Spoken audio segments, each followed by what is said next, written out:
માને છે। નમસ્કાર, અહીં ઉપસ્થિત મારા આદરણીય મહેમાનગણ, આચાર્યશ્રી, શિક્ષકો અને મારા પ્રિય મિત્રો, આજે હું પ્રજાસત્તાક દિન વિશે બે શબ્દો કહેવા માંગુ છું, તેને શાંતિથી સાંભળવા નમ્ર વિનંતી।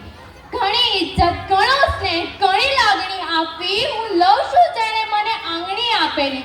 સૌ પ્રથમ પરમ કૃપાળુ શ્રી કૃષ્ણના ચરણોમાં કોટી કોટી વંદન। અહીંયા ઉપસ્થિત ભારત વર્ષની બૌદ્ધિક સંપદા, આદરણીય ગુરુજનો તેમજ તમામ વડીલોને સાવજરૂપી સોમનાથની સુપુત્રી જાનવી ચાંદપાના સહર્ષ વંદન। લહેર લહેરના પ્રવાહો અલગ છે, પીગળતો પડે પણ કિનારો અલગ છે, સ્વભાવ અલગ છે, વિચારો અલગ છે, મનુષ્યના લલાટો અલગ છે, તેના ગુણ અલગ છે, બહારો અલગ છે, નજર જ્યાં પડે ત્યાં નજારો અલગ છે।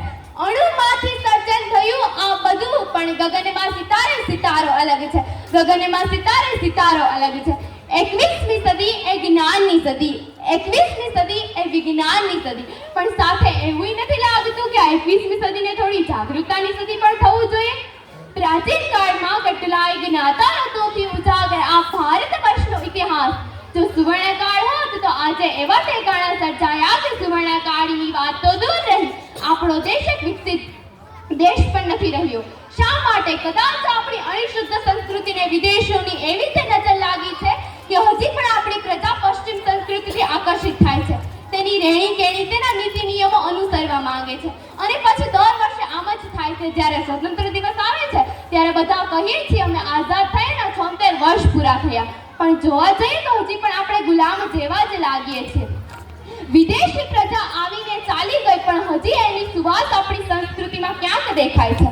આ બધું મને સમજાયું અને હું તમને કંઈક કહેવા માંગુ છું કે સતાની યમુનાની છાલ ધારા કેરી ચુંગાલ ઘોડા કંગાલિકા જો ફાસલા પસારે ધનિકો માલંત મુક્તિ ગરીબોના લાલ સતામાં સોસા ભારે બહુદિન આ સત્ય સંયમના જીવન નિર્વિથયા બંધ થયા પ્રાણ નવરત્ના માંગે જાગો જાગો ગુલામ આવી પહોંચ્યા મુકામ ઇન્સાફી તટકર કરાર કાલ જાગે દેવા જાતિના દંડખોર કાલ જાગે। આજે જ્યારે આ વિશ્વ પવનવાય દોડી રહ્યું છે ત્યારે આપણે ઝડપને અને વેગને ઝીલી નથી શક્યા, આપણે સમય સાથે પરિવર્તન નથી કરી શક્યા। આપણા દેશ પાસે સમયમાં જોવા જઈએ તો આપણા દેશ પાસે સૌથી વધારે યુવાધન છે, અને એ યુવાધન પાસે નોલેજ પણ છે, પણ એ નોલેજનો કઈ રીતે અને કઈ જગ્યાએ ઉપયોગ કરવો બસ એ જ આવડત નથી। આપણી મેન્ટાલિટી એવા પ્રકારની છે કે આપણે બધી જ વસ્તુને એક્સેપ્ટ કરી લઈએ છીએ, તેમાં શું નવું એવું કે તેમાં શું નવું થવાનું છે તેનો તો વિચાર જ નથી કરી શકતા। આનું હું તમને એક શ્રેષ્ઠ ઉદાહરણ જણાવું।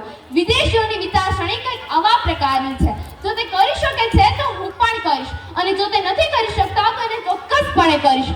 તેની સામે આપણી વિચારસરણી, જો તે કરી શકે છે તો તેને કરવા દો ને, જો તે કરી શકે છે તો તેને કરવા દો ને, પણ જો તે નથી જ કરી શકતા તો હું પણ થોડી ના કરું, પણ જો તે નથી જ કરી શકતા તો હું પણ થોડી ના કરું। બસ એક આ જ વિચાર। કહેવાય છે ને આ દુનિયામાં ક્યાં નજરોના ખેલ છે અને નજરિયાની વાત છે, ક્યાં નજરોના ખેલ છે અને નજરિયાની વાત છે। હવે અંતે હું એક પંક્તિ કહીશ અને મારું વક્તૃત્વ અહીં પૂર્ણ કરીશ कि याद रखोगे वीरो तुमको यह बलिदान तुम्हारा है, कि याद रखोगे वीरो तुमको यह बलिदान तुम्हारा है, हमको तो जान से भी प्यारा यह गणतंत्र हमारा है, हमको तो जान से भी प्यारा यह गणतंत्र हमारा है। अस्तु। जय हिंद, जय भारत।